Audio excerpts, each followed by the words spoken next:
All right, so our show is all about celebrating the inclusivity and just the overall con experience, nerd culture, and all of that. So, would you like to tell us just a little bit about your con experience overall? Yeah. So first off, my name's Sean, and my wife and I run a small reptile rescue out of Athens, Tennessee called Ecto Gecko. And we've been coming to the conventions like Fanboy for the last 5 or 6 years. Fanboy is one of the much larger venues that we've been at. And as an overall whole, Fanboy is absolutely amazing. They're very inclusive with the amount and different styles of vendor booths that you would see, not to even mention just guests.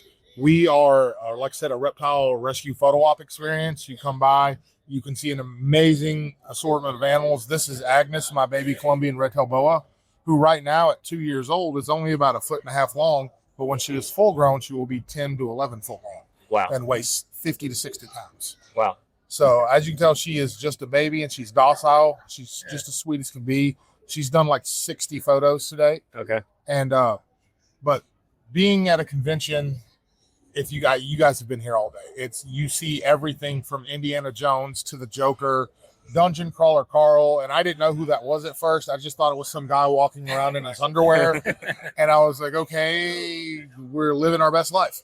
And then, but conventions are for everybody, and for anybody to say that they're not, they are wrong.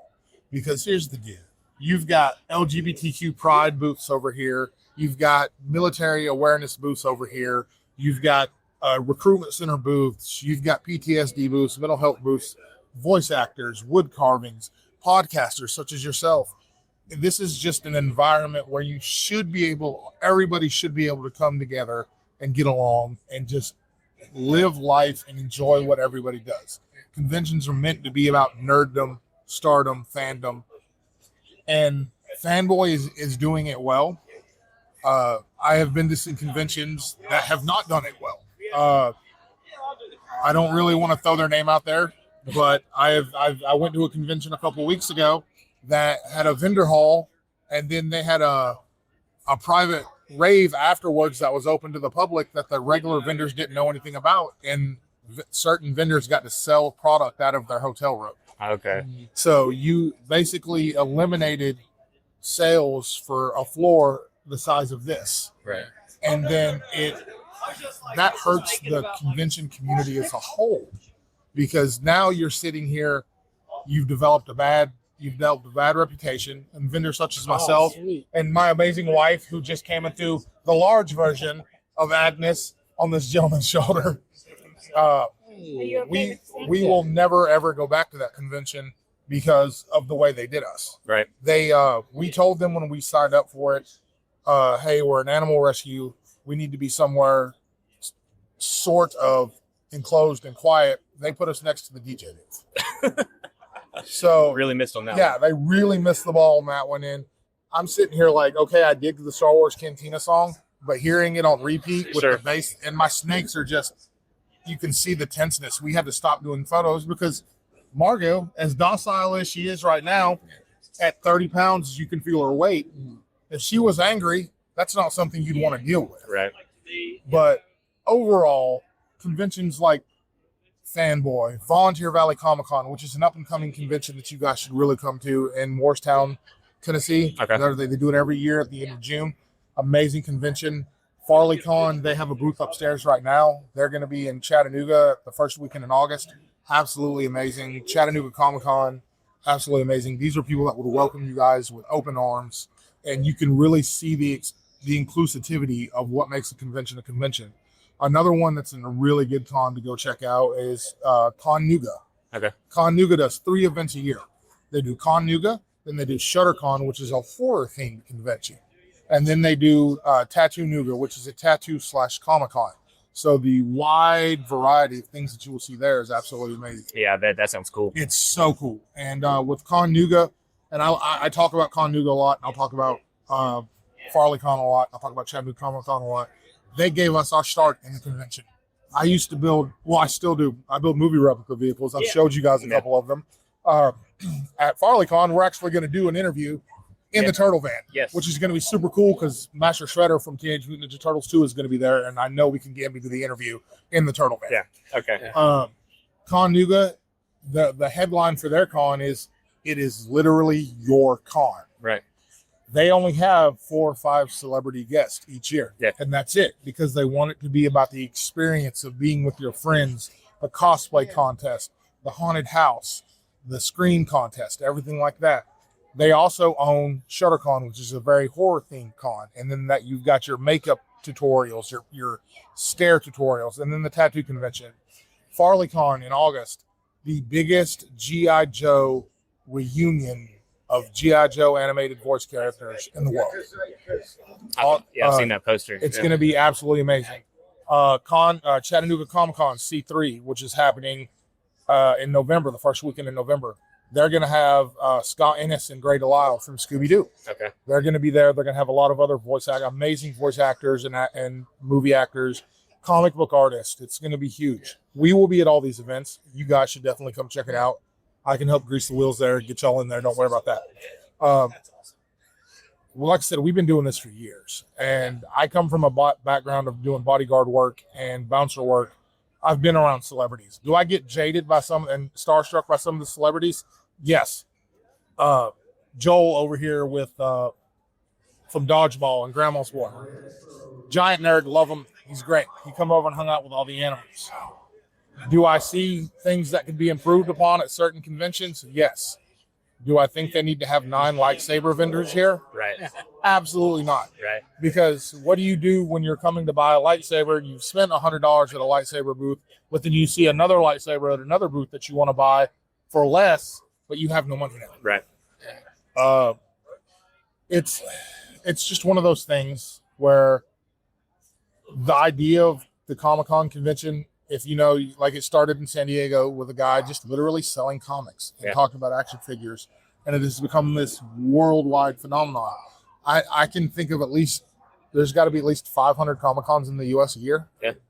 Some of them do great. Some of them don't. Yeah. And, it's also the vendors. I will repeat this. The celebrities are great. Don't get me wrong. But it's each and every one of these vendors that are out here that bring their art, bring their craft, like you guys with your podcast. If it wasn't for them and for y'all and for us, they wouldn't be able to do our Comic-Cons. Right. Yeah. Because let's be honest, some of the requests for the celebrities, it's expensive to get them here. And if you don't have the booths to sell to the vendors who bring the product to sell or their talent, then you're not going to be able to do what you're doing. For sure. Well, and I'm so attracted to people being able to live out their passions like this, like what we're doing here. And so that's what's so entertaining to me and exciting for me is like these people are being able to sell their art as make a living off of selling their stuff. Yeah, so I have a question. How do you decide which critters you're taking with you? So that would be a question for my wife who's running away. Come back here. He asked, what critters how do you decide what animals we're going to bring to the events? Okay, so I look at the size of the crowd. I look about what type of crowd are we having? Are we having a bunch of little kids? Are we having adults and stuff? So to be overstimulating. What type of floor are we going on? Because I do carry a 150-pound cicada with me. If I have slick floor, it means my cicada is not trying to go everywhere and stuff. I also check on how did the animals feel today? Are we in a good mood? Are we in a bad mood? Or we want to be touched today and all that. Are we in shed? Because all the lizards and the snakes shed their skin and everything. Are we in a hungry mood? I don't want to be putting snakes that are out to eat everything on people. That's where I look. We also look, another thing that she does is she looks at the guest list. And it's based upon, like with Ron Perlman being here from Hellboy and from Sons of Anarchy and multiple other shows. Our Tegu right here, his name is Ron Perlman, aka Hellboy. Is a red Tegu and stuff. He is currently in shed, so he would be bright red once he sheds off. This right here is the coolest lizard you can get on the market. It is the puppy dog of the lizard world. You can actually potty train these guys. So you can potty train them to come to their name and to clickers. They eat fruits, vegetables, and poultry. They hibernate 4 months out of the year, so that means late October he goes take a nap and stuff, and I just have to make sure he's okay and that it doesn't drop below 50 degrees and stuff. So. But we got into conventions, like I was telling you, FarleyCon was our first convention, and we brought our Ghostbuster car. And then they found out we did the animal rescue, and then they were like, you should be doing photo ops. And what we've learned through the 4 or 5 years we've been doing this is cost efficiency. You come to a convention as large as Farley Fanboy is, let's be honest, some of these autographs, while they are worth it, do not get me wrong when I'm saying that, $50, $60 an autograph or $50, $60 a photo can be taxing for a family that has 7 or 8 children. Sure. You bring a family, you've already paying $30, $40 per person to get in the door. Then it's an additional, oh, Daddy, I want Captain Man's autograph, or oh, Daddy, I want Todd Bridges' autograph. Well, that's $30, $40 per person there. We looked at everything and we realized, we don't want to charge $50, $60 for you to be able to hold our animals. We want those families that have large amounts of children or on our tight budget to say, oh, my child got to hold a 9-foot snake for $7. Yeah. You know what I'm saying? And a parent is 100 times more likely to spend $7 to let their child hold a snake than they are to spend $80 to get an autograph that the child's going to lose in a week. Yeah, for sure. So at least the child has the memory of, oh, I held a giant snake, or I got to scratch the shell of a giant tortoise. You know what I'm saying? Right. The market itself is becoming super expensive, and I hate that. Yeah. But there are conventions, like I said. Don't get me wrong, I love being at Fanboy. We will be at Fanboy every year that they will have us. But Fanboy is more for, that's a planning out for the year that that is going to be a little bit more cost higher than smaller conventions. And then there's just conventions. I'll be honest with you. You wanted the truth. There's conventions that are garbage. Yeah. That they don't treat their guest well. Their guests cancel 2 days before the event, and they choose not to tell their customers. So these customers have already bought these passes, and then they get there and their guests are not there. Right. And they're like, oh, no refunds.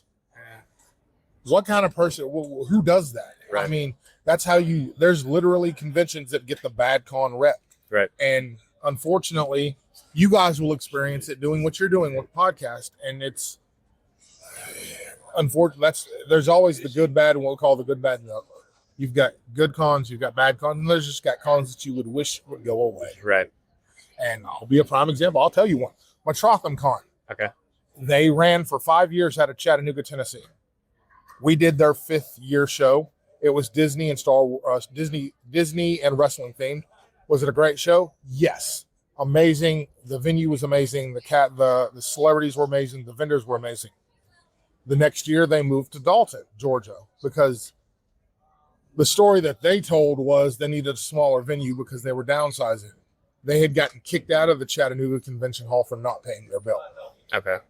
Then we go to Dalton, Georgia. They have us all in a tiny, tiny vendor hall, squished together. There's no room to move. They have 7 or 8 lightsaber people, 7 or 8 3D printed people, and they're all in the same line together. Right. So what makes you want to go, oh, I want to buy that lightsaber versus that guy? No, you're going to go to the first one you see, get it, and you're going to leave. And then the guests, they didn't show up. And then the guests that did show up, they left. They wrote bad checks to, and then they bounced, and so they left. And I hate to say it because there's been some amazing people. And this is Miss Tammy. She works for Fanboy. She's absolutely amazing. We love her to death. Hey, Miss Tammy. This is her sister. She's also really nice to us when we come. We're doing a podcast about the conventions. So I'm just thinking you were famous, thinking you were No. like a celebrity. no, not right now. And you know how I am. But there's Matrotham Con has folded. It's no more. There's been that have gone and went completely under. You guys have seen that, I'm sure. You seen Walker Stalker, or do you remember Walker Stalker? Yes, I remember Walker Stalker, and that's horrible because I was literally on 3 episodes of The Walking Dead. Oh wow. My best friend, I'm a former independent professional wrestler, and my best friend Josh TKO Turner was Negan's right-hand man in seasons 5, 6, and 7 of Walking Dead, and he got me a background role as one of the saviors when they stormed Alexandria. That's cool. When you go back to watch the scenes when they were storming Alexandria, when Rick runs out and turns to shoot his revolver at the first person he sees running with the mask, that was me. That's awesome. I took the fake round to the chest, did the backflip, and fell. So then they used me as a stunt worker later on in a few other episodes. But that could have been huge. What it was and what it should have been it became a money grab for them. Yeah. They didn't care about the customers. They didn't care about the venue. They cared about, oh, how much money we can shove in our pocket. And now look where it's at. Right. It's gone. It's trash. No, you couldn't convince someone to come up with the name Walker Stalker anymore. It's not going to happen. Yeah. And I hate that because all of the people that were walkers and other cast members had an opportunity to share their love of what they did with the fandom, and it's all gone. Yeah. Just bad decisions. Well, and again, just the way that this whole thing is built around caring about one another. And that's what we're celebrating, is the way that there's just so much care for one another in these buildings. The amount of, like, I go by, I check out every vendor booth. I walk constantly because we're always interacting with other vendors because we know they can't get away from their booth to see the animals. So we'll bring animals to other vendors. The amount of love that's shown from vendor to vendor, unless you've just done something horrible to them personally, Right. There's, everybody wants, if I don't have something, I'll send you, like, I don't have a Pokemon. The zoo is here this weekend. They were like, is there a Pokemon here? Yes, that's the zoo. They're over in the far corner. Go see them. Okay, cool. They're really, really cool. I'm not going to try to put anybody down unless I know they're selling AI, which we don't do. Yeah, We don't same. do AI. I'm not going to tolerate, and I've said to their face, I'm not going to tolerate people that are not inclusive of people's life choices and, sexual orientation. I'm not about religious gatekeeping, and conventions have really become a place where all of that can be shared without the hatred of having to deal with some of the politics of the outside world. Right. Like when I got here this morning, I was wearing a free dad hug shirt until my lizard pooped on me. So I had to change shirts. But I've given 100 hugs to people, but I don't know. I may never see them again. But it's the point of, I want everybody to know that they are the safe place at my booth. Right. And there's a ton of other people here that feel the exact same. Yeah. We're all cut from the same cloth. There's one or two few people, absolutely. There's one or two people that you obviously know that their booth is set up for different things, and that's fine. But they're not shoving it in your face. They're being respectful about what they believe and what they're doing. And it's accepted convention-wide because they're not being assholes about it. Sure. And inclusivity is everything. It's 2026, man. Yeah. We live in a world where as long as you're not hurting anyone or yourself, what's the problem? What's the problem? What's the problem? Yeah. If you want to wear a pumpkin on your head every day, do it. Go for it. If you're a 6'3" long-haired gentleman and you want to wear a dress every day, do it. Go for it. You're not hurting me. Yeah. Whatever. As long as you're not hurting me, my family, or my friends, do what you want to do, man. Yeah, go for it. And that's the wonder of being a cosplayer. I saw 3 gentlemen yesterday dressed as Tina Belcher from Bob's Burgers, and it's hilarious, and I love every bit of it. I have seen ladies dressed as Captain Jack, and that's the wonder of being able to cosplay, because a prime example, even if you're a transgender individual that has not come out, or someone in the LGBT community that's not come out, being at a convention or a cosplay party gives you that freedom to be the person you want to be in a healthy environment where you are safe and you know that you're not going to be judged, mistreated, or hated upon. Right. And as a whole, if anybody saw that, the wrath of the convention would come down on you in a fury that would just make no sense anywhere else. But it happened at the convention. Okay, yeah, we understand. Right. Yeah. So, We've talked to a lot of people this weekend, and the word that keeps coming up is safe. Like, I feel safe here, and that's kind of what we want to celebrate. That's the thing. And like I said, being a bouncer and a bodyguard for 20 years of my life, I was the bouncer for most of the safe LGBTQ places in Chattanooga before a couple of them closed down before COVID, and then after COVID because of COVID. I have always been the type of individual, as long as you're not hurting yourself or anyone else, do what you do. Yeah. And we live in a world today where everybody should be able to be who they are. Right. Conventions give you that opportunity. And if you don't feel safe and I will say this, if you don't feel safe in the world, if you feel like you're sitting at home and you're in your room and you're scared and you're lonely and you don't know who to talk to, come to a convention. There's 6,000 of us here that'll talk to you. If you need a hug, I promise you somebody will give you a hug, and they will give you a hug in a way that you need a hug from a brother, a sister, an aunt, an uncle, a mom, a dad, a grandmother, a grandfather. We are here to support each other. It is not about me saying I'm better than you or anything else like that. We want everyone to feel safe. We want everybody to feel included. We want everybody to feel happy. And if there's anybody that ever made anybody feel any different, they wouldn't be here. Exactly. And I will say that I will stand on that hill. They could put me in handcuffs for assaulting that person because that's the first thing that I would do. For sure. So For sure. she's curious. She's, what do you have in your hand? You want to see what this is? How's your con experience? She's like, I've taken 700 photos this weekend. People annoy me. I'm done with the people. Yeah. What is their relationship like? How long does it take before they get? This is all my wife. The amount of chillness that you see is all my wife. She didn't want to be on camera, but for the few seconds that she was. But that woman could sweet talk a rabid Wolverine. And I mean that. She could be like, oh, I found this, giant tiger in the woods. It's now sleeping under our bed. Yeah. And it's because she is so good at reading an animal's temperament, personality, and knowing whether or not it will be a viable show animal. These are all our ambassadors to show that, we go to conventions, and you guys saw it yesterday. People go, oh my God, and they run away. And we want people to see that this is not going to hurt you. She's not going to hurt you. Yes, maybe a 22-foot one would. Actually, matter of fact, we can get my sister to come speak on this. Erin, come here. Yeah. Now you have to do this. Now I have to do this? Yes. We're talking about inclusivity and safety in the con world. Rainbow lanyard. Come on. This is actually her baby that she adopted from us. So I will step out of the way and let her talk to you now. Thank you. That was Absolutely. everything exactly. Thank you. Dude, absolutely.